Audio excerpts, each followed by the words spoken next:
Israel ও যুক্তরাষ্ট্রের হামলার পর পাল্টা আঘাত হানতে শুরু করেছে ইরান।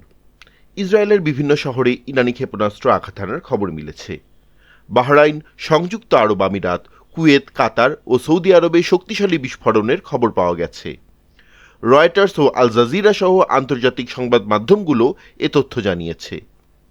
রয়টার্স জানিয়েছে, বাহরাইনের রাজধানী মানামা ও জাফায়ায় বিকট বিস্ফোরণের পর আকাশে ধোঁয়ার কুণ্ডলী উঠতে দেখা গেছে।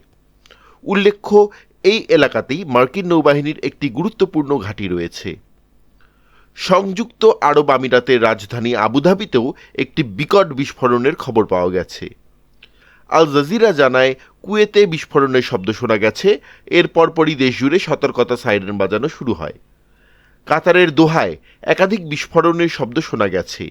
এর আগে দেশটির প্রতিরক্ষা মন্ত্রণালয় বলেছিল, ইরান থেকে ছোড়া সব ক্ষেপণাস্ত্র নিষ্ক্রিয় করা হয়েছে। জানা গেছে, ক্ষেপণাস্ত্রের টুকরো পড়ে দেশটিতে একজন বেসামরিক ব্যক্তি মারা গেছেন। এদিকে বার্তা সংস্থা এএফপি জানায়, সৌদি আরবের রাজধানী রিয়াদেও বিস্ফোরণ ঘটেছে। উপরে উল্লিখিত সবগুলো দেশেই যুক্তরাষ্ট্রের ঘাঁটির উপস্থিতি রয়েছে।